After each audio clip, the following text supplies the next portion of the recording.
Hello again, everyone, and thank you very much for joining us today for the November installment of Dragon Trail Interactive's monthly webinar series. Our topic today is Chinese holidays and seasonal trends in tourism and tourism marketing. My name is Sienna Perulis-Cook, for those of you who may be new to our webinar series and haven't heard from me in the past, and I'm Dragon Trail's Associate Director of Communications, based in our London office. In my work, I create reports and other materials for Dragon Trail about Chinese travel trends and digital tourism marketing. I'm also co-author of the 2019 edition of the book, China, the Future of Travel. Apart from that, I previously lived in Beijing for 7 years and also have a master's degree in Chinese studies with a focus on anthropology. And I wrote my dissertation on mooncakes and the Mid-Autumn Festival giving season. So the topic of Chinese holidays is something I've looked at academically as well as experienced personally during my time studying and working in China. Dragon Trail Interactive is a digital marketing agency that's focused entirely on outbound tourism from China. We are proud to celebrate our 10th anniversary this year. We provide tourism brands and businesses around the world with both B2B and B2C services to help them to reach Chinese consumers and the Chinese travel trade. We're headquartered in Beijing with offices in Shanghai and Xi'an, as well as international offices in London and Lexington, Kentucky in the US.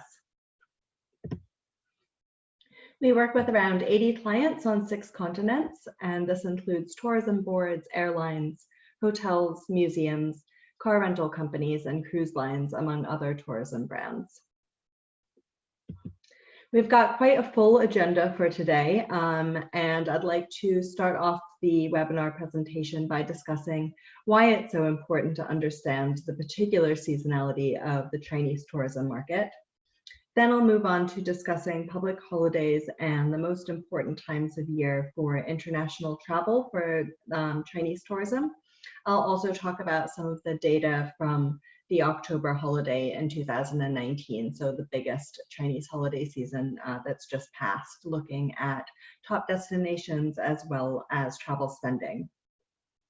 There's also a wide range of other holidays that may not be peak times for Chinese to travel abroad, but which provide good marketing opportunities. So I'll share a number of examples of these. Then we'll look at travel research, planning, and booking behavior to help inform and optimize your marketing schedule.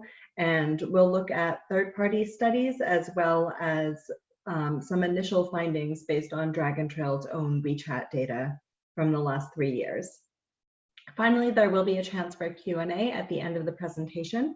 You can ask questions at any point during the presentation by using the Q&A button, which you should see on your Zoom control panel, and then I'll answer the questions at the end of the presentation. Please do use the Q&A button if you have a question and not the chat, because with the Q&A button, it makes it easier for me to see all the questions and make sure that they get answered at the end. Also, one more piece of housekeeping, we will be sending out a link to a recording of today's webinar as well as a PDF of all the slides to all of you who have attended either tomorrow or by Friday. So you'll have all of those for reference or to share with colleagues that couldn't attend the live webinar. So, of course, understanding seasonal trends is important for any tourism market or really any consumer industry. But what stands out about the Chinese outbound travel market in terms of seasonality? China has a unique public holiday calendar, and this means that there are different high seasons, and overall the market tends to be actually less seasonal and more evenly distributed than Western markets. European markets, for instance, really spike in July and August, and we don't have so much of an extreme spike from the Chinese market. So this is actually a great thing for the tourism industry, as Chinese tourists coming at different times of year than traditional markets can help to fill shoulder seasons and off seasons and make tourism more sustainable as an industry that can run all year.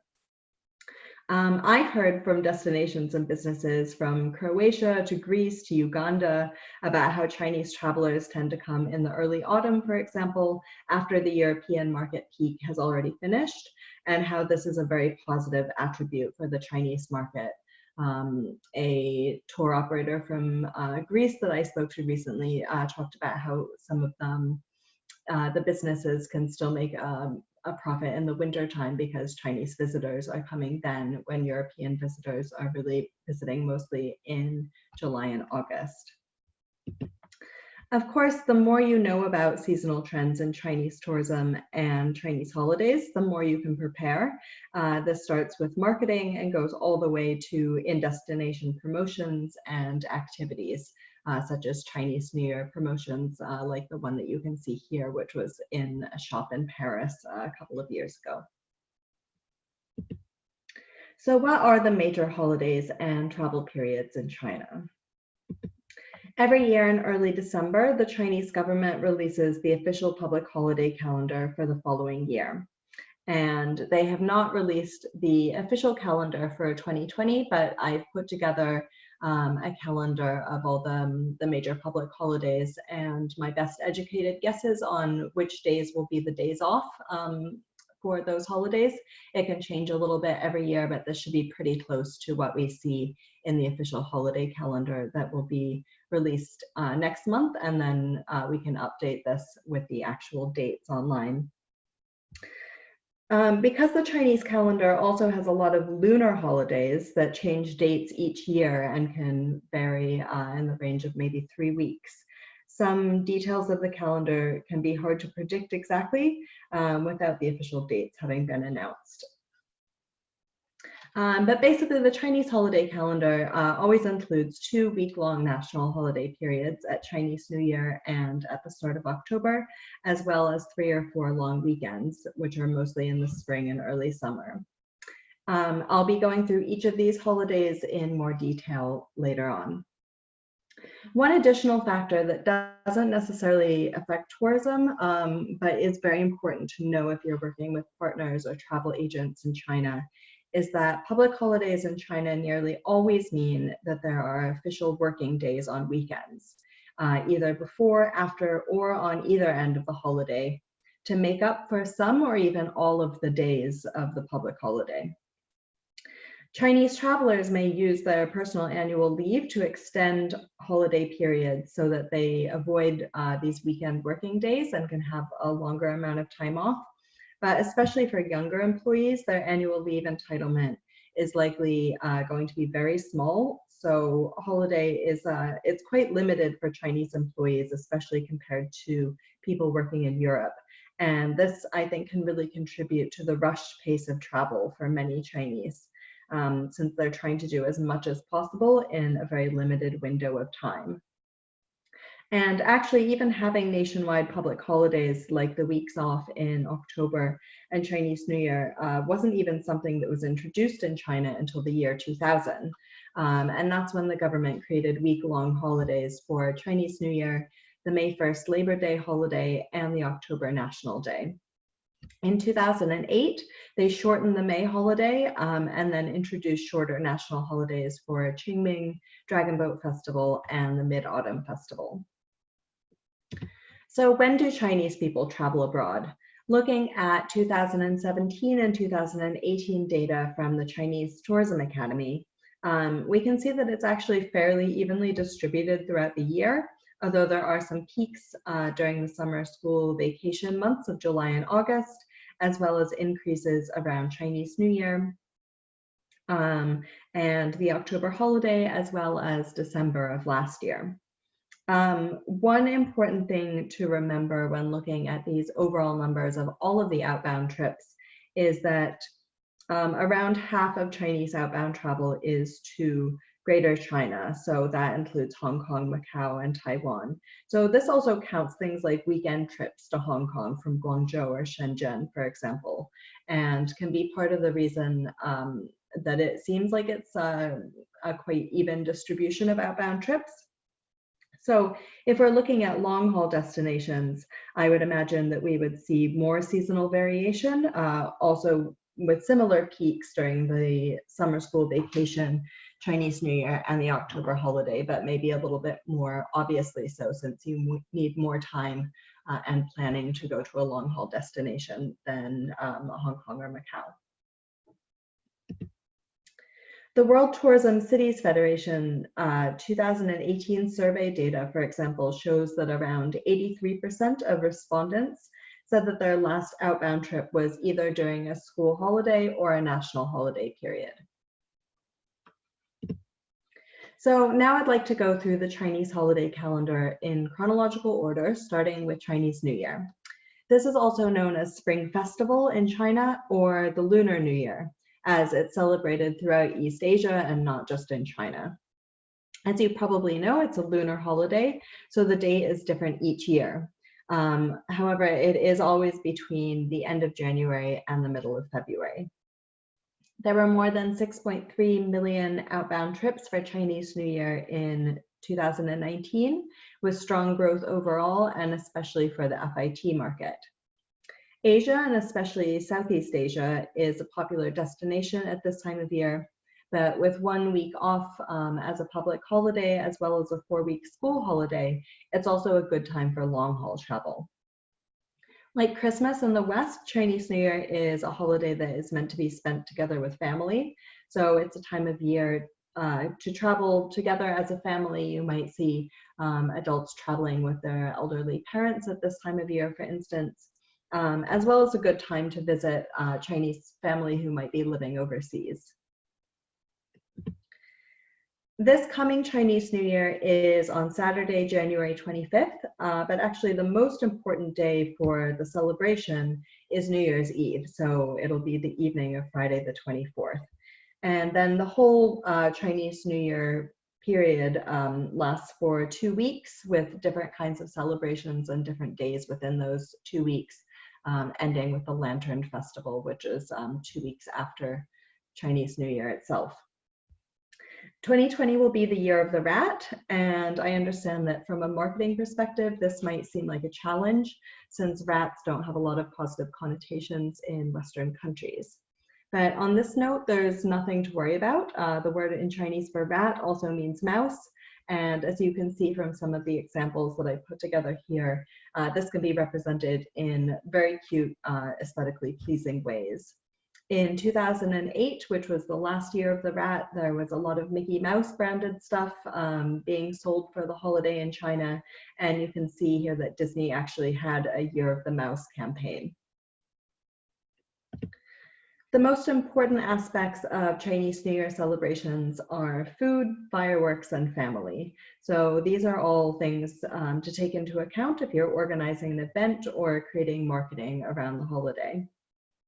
In terms of food, dumplings are traditionally made and eaten on Chinese New Year's Eve, as well as fish. The fish should be whole, including the head and the tail, and you don't flip it over while you're eating it. And this all relates to the fact that the word for fish sounds like the word for luck in Mandarin. So on the right here is an example from the Dubai Tourism Board recommending places that you can eat family Chinese New Year meal. This is from Chinese New Year of 2019. And they did specifically point out restaurants where you could get dumplings.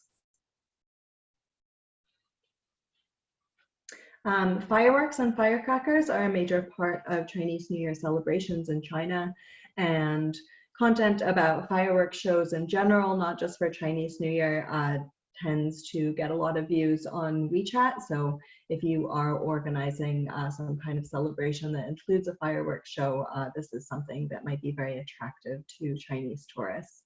And as I mentioned before, it is a big family holiday, so kind of family-oriented marketing works well at this time of year too. So moving on to the next holiday on the Chinese calendar, it's Qingming, or Tomb Sweeping Festival. This is always on the 4th or 5th of April, and in 2020 it will be on the 4th, which is a Saturday, so it's likely that the Friday will be a day off, and then workers will get a 3-day weekend in China. However, it's not a big holiday for outbound tourism, and it's much more relevant for domestic travel. Next up is the Labor Day holiday on May 1st.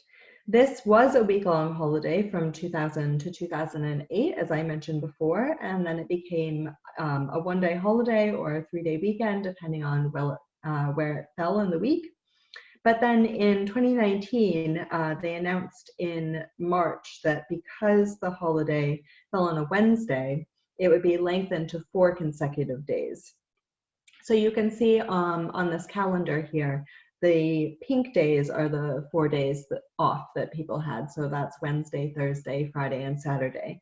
And then if you see those gray blocks on the 28th of April and the 5th of May, those were Sunday working days that people needed to work to make up for the holidays. So actually workers needed to make up 2 days to get those 2 days off in addition to their normal 2-day weekend.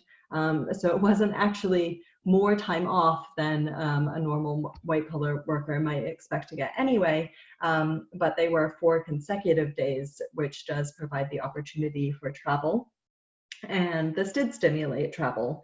So there was an immediate surge in outbound travel booking once the holiday extension was announced. And hotel beds data showed that long-haul destinations were much more popular in 2019 for the May holiday than they were the year before. So looking at 2018, only 3 out of the top 30 destinations for Chinese travelers over the May holiday were outside of Asia, and then 10 out of 30 were outside of Asia in 2019. So either because people are traveling further anyway, or because of that 1 extra day off, it did mean that people had the opportunity to travel more and to travel further. In 2020, May 1st will be on a Friday, so it's not certain yet if it will just be a 3-day weekend or if they might choose to extend the holiday to 4 days again. In June is Dragon Boat Festival. In 2020, it's not only quite late in the year on June 25th compared to June 7th this past year, but it's also on a Thursday. So there's some possibility that that could turn into a 4-day holiday and be extended like the May holiday was last year. But more likely, workers will probably get Thursday, Friday, and Saturday off and then have to work on Sunday, the 28th. Apart from dragon boat races, the holiday is celebrated by eating zongzi, which are steamed rice with sweet or savory ingredients wrapped in bamboo leaves. So you can see an illustration of that here. Again, Dragon Boat Festival is not a peak time of year for outbound travel, but it is a holiday and might give some people the time that they need to travel outside of China. The summer school holidays are not a public holiday period in China, but we've already seen that they are high season for outbound travel. Chinese school children will get 6 to 8 weeks off from July until the start of September. So this is another peak season for family travel. We also see a lot of younger travelers at this time of year, either traveling together with their parents or doing educational programs or going on trips to celebrate their graduation from high school or university. The UK does see a significant rise in Chinese arrivals between July and September, according to a recent market report that came out just this week or last week. And I think that there must be an educational component to that, since the UK is a big destination for education and for educational travel. So this would include educational themed family travel, summer courses, and of course the start of the academic year in September as well. Next is Mid-Autumn Festival. This is a lunar harvest festival that falls between mid-September and early October. Some years it's during the October holiday period, and it means that that week-long national holiday gets extended by 1 day. This year, in 2019, it was earlier in September, so there was a 3-day weekend instead, several weeks before the October holiday period. In 2020, Mid-Autumn Festival will be on October 1st, the exact same day as China's National Day. So I would imagine that the national holiday would probably get extended from 7 to 8 days for 2020. Mid-Autumn Festival is traditionally a time of family reunion, for eating mooncakes and for looking at the full moon. You'll see a lot of imagery associated with rabbits during this holiday, like these promotions that you can see from AirAsia and Costa Cruises. And this is because in Chinese mythology, there's a rabbit that lives in the moon. Mooncakes are given in China to elderly family members, and they're eaten together as a family. But these days in China, mooncakes are also given often to important business partners and clients as a sign of honoring these relationships. So if you do have partners and clients in China, you can consider sending mooncakes, or at least sending holiday wishes or some other kind of gift to mark the holiday, as most people usually receive more mooncakes than they can actually eat. Last but certainly not least on the list of Chinese holidays is October 1st. So this is Chinese National Day. This week is also known as Golden Week, and it's especially important for outbound tourism and tourism spending. It's not a family-oriented holiday, so while family travel is always popular from China, and you may well see parents traveling together with their children, there's not so much of an obligation to travel with your elderly parents or relations, or to go home for the holiday. And this allows for more travel to adventurous and long-haul destinations. Here I put together a small selection of my friends' WeChat Moments posts from this year's October holiday. So you can see that one went to Barcelona, another went to Peru, and another one went to Australia. So it's just an illustration of how far into every corner of the world Chinese tourists travel to during the Golden Week holiday.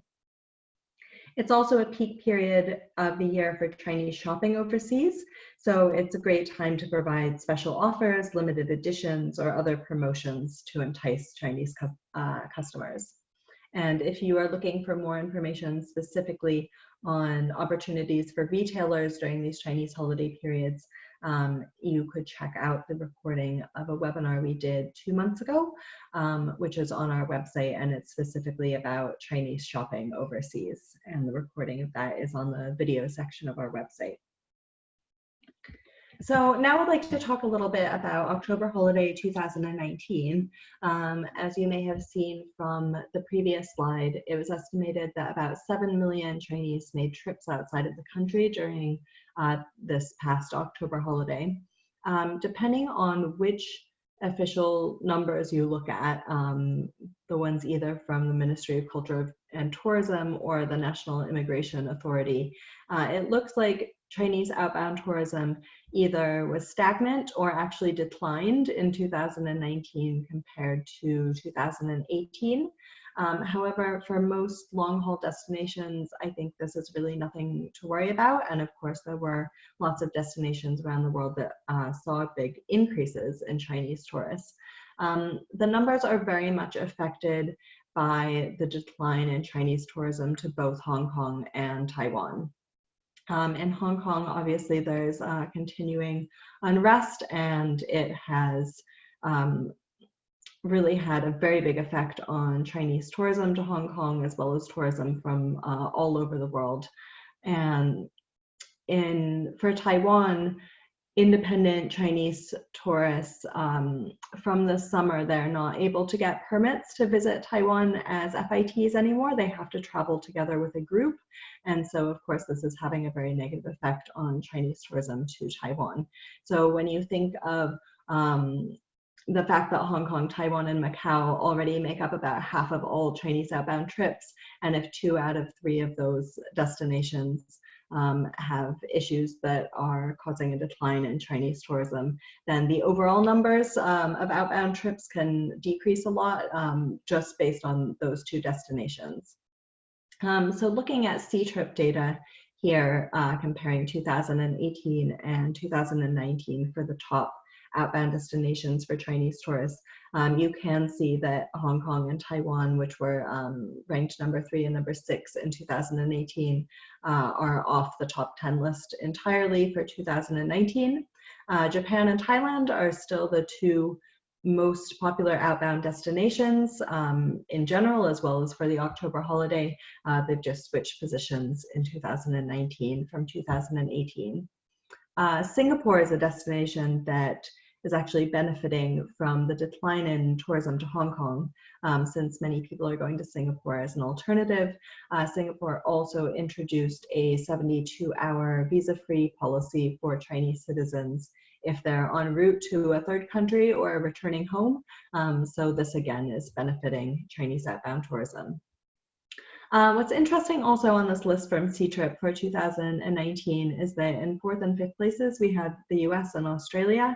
The US has experienced some declines in Chinese outbound tourism, incoming tourism over the last year or two, and Australia has been quite stagnant, so it's quite promising to see them so high on Ctrip's list. I again will be sending out these slides to everybody so you have all this data to refer to later as well, so I won't go through every single destination here. To contrast with the Ctrip data, we've also got data from WeChat. I would guess that the Ctrip data might be a little bit more exact since Ctrip is an OTA and the biggest OTA in China, so very travel focused, but it's interesting to see the WeChat data as well. They've also got Thailand and Japan as two of the top outbound destination countries, but they have the US in second place. In terms of the top outbound countries with the highest number of WeChat Pay transactions, so this isn't the total amount of money spent, it's just how many transactions there were, so it can include quite small transactions. We've got Japan, Thailand, South Korea, Australia, and Singapore, so Australia being the only non-Asian destination in the top 5. And the categories where people were using WeChat Pay to pay over the October holiday, the leading category was for food, and then retail or convenience stores, duty-free stores, drug stores, and finally supermarkets. So some of these might be quite small purchases.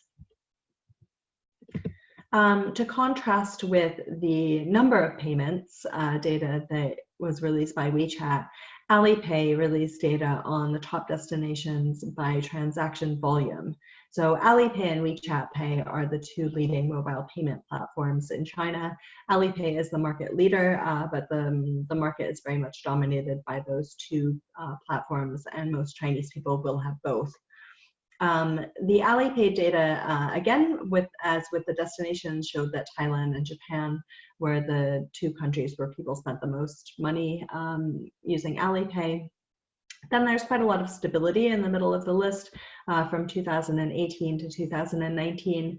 Again, we see Australia ranked quite highly, as we did with WeChat Pay, so this indicates that Australia is a country outside of Asia that has really done a lot to facilitate more Chinese mobile payment acceptance. Another thing to point out on the list is the Philippines, which was not in the top 10 list for Alipay transaction volume in 2018, but has risen to number 7 in 2019. The Philippines has really done a lot in the past year to develop mobile payment acceptance. And actually, I think it's in the next slide here, we can see that Alipay spending increased by 25 times in the Philippines in 2019 compared to 2018. Looking not at total transaction volume, but average spend per user with Alipay over the 2019 October holiday, all of the destinations are in Europe and mostly Western Europe. So this implies more, for instance, luxury shopping probably that's being done with Alipay in those destinations. On average, Alipay spend per user increased 14% year on year for the October holiday this year, and the global in-store transaction volume increased by 11%. Actually, they've seen the biggest increases in the older generations, those born in the 1960s or earlier. They tripled their amount of Alipay spending in 2019 compared to 2018. But younger generations are increasing as well, with 130% increase for the generation born in the year 2000 and later on overseas Alipay spending. Just a few more pieces of data about the October holiday before we move on. Looking at some data from Fliggy, which is the travel arm of Alibaba, which also owns Alipay. They saw some huge increases in bookings to some niche and up-and-coming destinations, including a staggering 1,400% increase in bookings of travel to Montenegro. They also showed a 35% increase in purchases of Eurail tickets. And I think this is quite interesting because it shows a shift in the way Chinese travelers are choosing to travel around Europe by taking trains. And it also indicates a shift towards independent travel, since big group tour groups are very unlikely to be traveling around Europe with a Eurail pass. So this should be the independent traveler segment. It sounds a little bit funny, but purchases of durian tours in Southeast Asia increased by 59% in 2019. And I think this is interesting because it is evidence of people traveling more for specific themes that they're interested in, something that's a little bit quirky and off the beaten track, not just kind of a greatest hits tour, and also indicates the importance of food as part of the travel experience. So apart from China's official public holiday schedule, there are many other special occasions and opportunities for travel marketing throughout the year. Winter tourism has quite an interesting appeal to Chinese travelers, and I don't know that the one day off for January 1st really plays into this too much, which is why I didn't discuss this as part of the annual holiday calendar, although there is a public holiday on January 1st, which is Wednesday in 2020, so it will just be one day off in the middle of the week. But Christmas time travel definitely has appeal for the Chinese market. It's a culturally interesting and exotic experience to go to a Christmas market, for instance. We saw in the China Tourism Academy information for outbound trips in 2019 that there was an increase in outbound trips in December. Also recently released data from Forward Keys shows that there is a 19.5% year-on-year increase in Chinese bookings to Europe around Christmas time. Christmas is also a significant time of year for Chinese shopping in Australia. I've seen in another report, and this is potentially because of promotions or perhaps also because of VFR travel. In countries and regions with a large population of Chinese university students, they get a significant amount of time off over Christmas, but they may choose to travel within the country or within the region where they're studying, so within Europe, for instance, instead of returning home to China. They may also have family and friends who come to visit them at this time. Seeing the Northern Lights is also a big travel trend that makes Northern Hemisphere destinations appealing in winter, and there is also interest in trying skiing or other snow sports abroad. Marketing really plays a very significant role in this interest in winter tourism, I think, and has had a very big influence on people. So a great example of this is Switzerland, which has been promoting winter tourism in China for many years already, and has become known as a destination that you want to go to in the winter. There was a survey in October of this year, and 90% of Chinese respondents chose Switzerland as their top European winter travel destination. So it's clear that that connection has really been made in people's mind between winter tourism and Switzerland. Likewise, there's also a place called Santa's Village in Lapland, Finland, and this was put on the map for many Chinese when Xi Jinping visited there in 2010.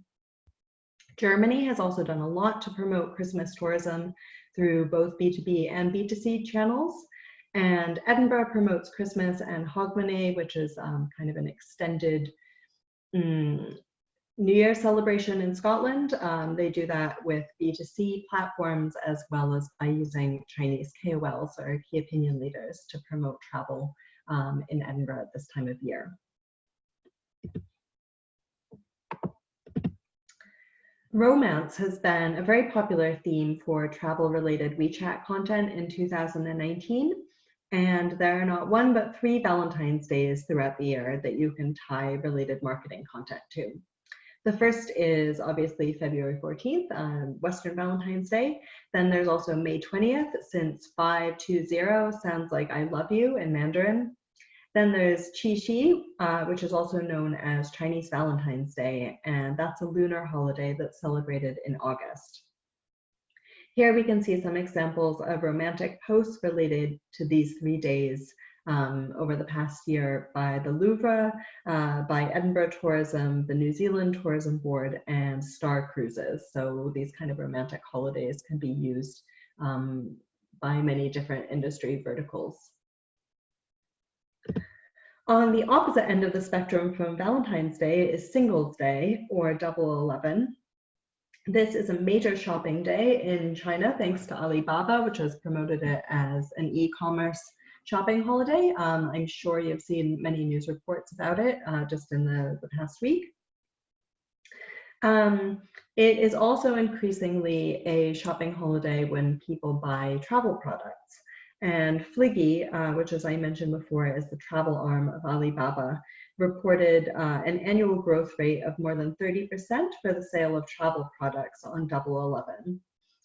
This year, they said that they had a 50% increase in international flight ticket sales on Double 11, and they also said that 5 million people booked overseas travel last week during the sale period. Other travel platforms like Ctrip also agree and report increased sales during the November 11th shopping holiday. And we also saw just tons of Double 11 promotions on WeChat and Weibo over the past couple of weeks from cruise lines, airlines, and hotels. March 8th is International Women's Day, and it's a good time to remember how important women are to the Chinese outbound travel market. They make up more than half of outbound travelers, even to niche destinations like Africa. They're more likely to be the decision makers for luxury travel. They made 70% of hotel bookings on Ctrip in 2018, and they even purchased 57% of World Cup tickets sold to Chinese spectators in 2018. So they're important everywhere. You'll find a lot of promotions in China for Women's Day, so things like retail promotions or specials at restaurants. But marketing content around International Women's Day doesn't have to be sales driven. The example that I've put here is a post from this year from the British Museum, and it was an article that they wrote about women in the arts. It's actually the most viewed article by any overseas museum on WeChat from the past year, and it got over 12,600 views. On June 1st is Children's Day, and this is used as a marketing theme by many different travel brands on WeChat. There are a couple of different ways that you can play this. One is the very obvious route of talking about traveling with kids, as we can see from Costa Cruz on the left here. In 2018, Hilton got a celebrity to share his parenting advice with viewers. So that's the example you can see with the man holding the microphone, and that was a very popular article. But a lot of brands go with another approach to Children's Day, and instead kind of trying to appeal to adults more. They might suggest travel activities for so-called grown-up kids, things like escape rooms, for instance, or they might appeal to nostalgia around childhood memories. This can be very popular, or just talk about kind of finding your inner child. So this year, for example, AirAsia had a very fun game and quiz that was available through WeChat to determine how childlike you are.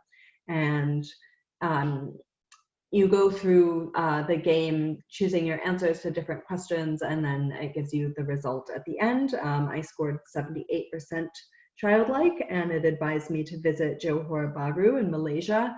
It's obviously, it was also a very good opportunity for AirAsia to collect lots of data on the people that follow them on WeChat, and then that can help to inform later marketing efforts or any kind of targeted marketing promotions too.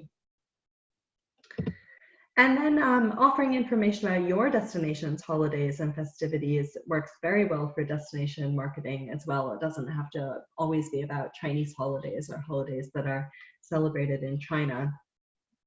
Over the past few years, I've seen a lot of destinations get high article views on WeChat for posts about their national days.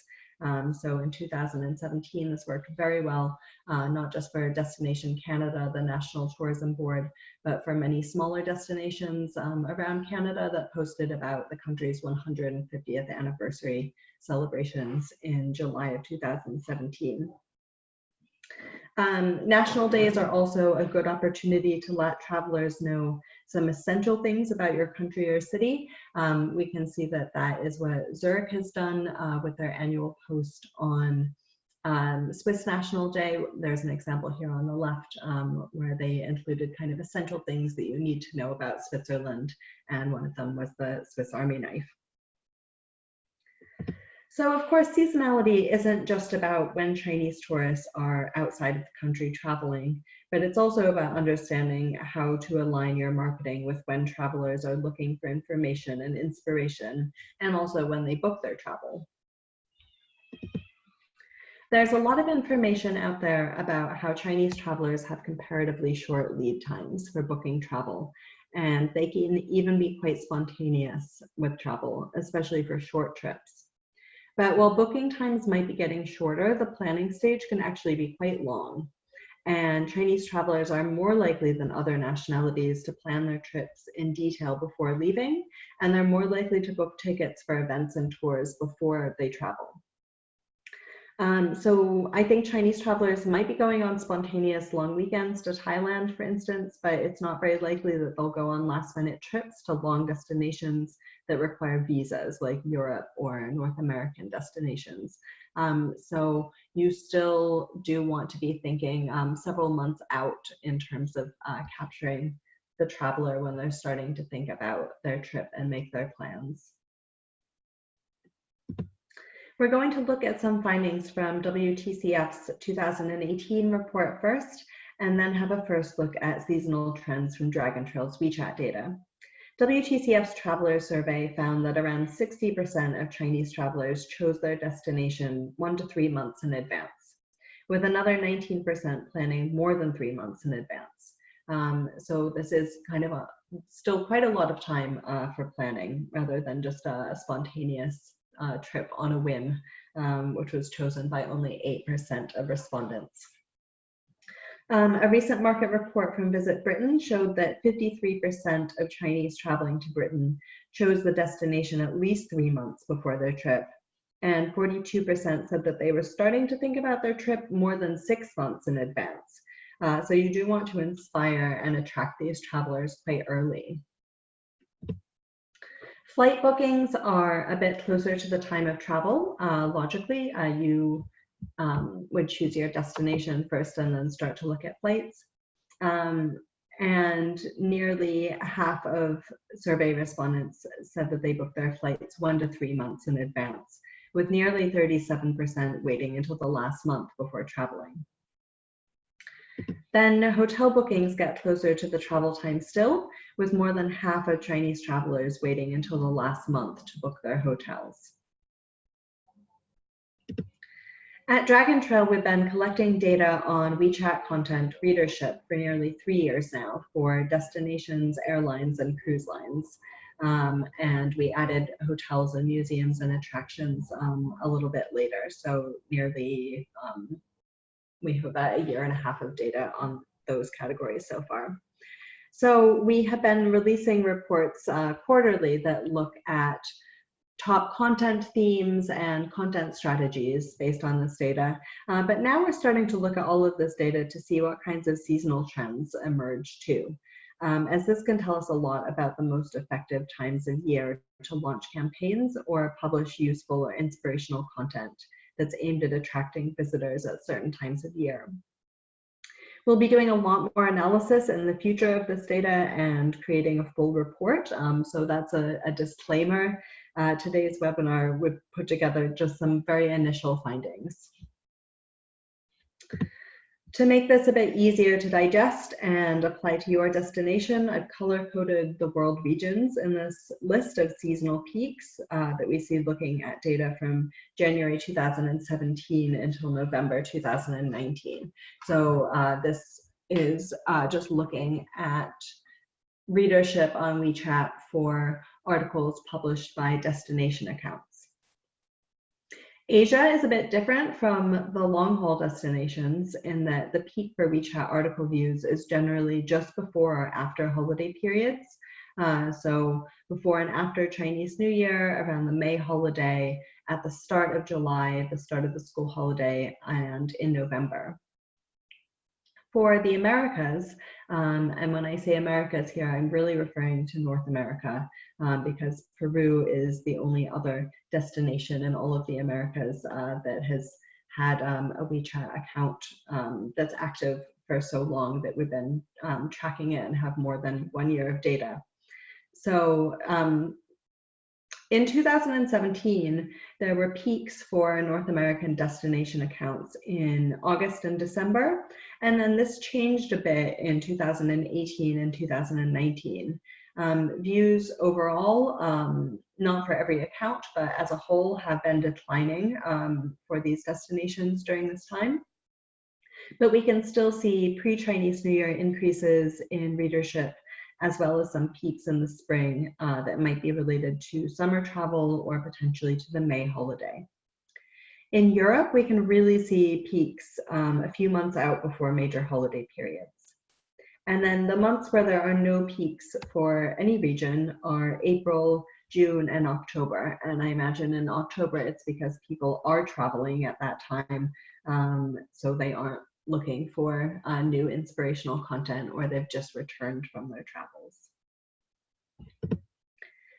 For airlines, we don't necessarily get the full picture by looking at the WeChat accounts, since the accounts that we track are only for non-Chinese carriers, and many Chinese will probably be flying on Chinese airlines.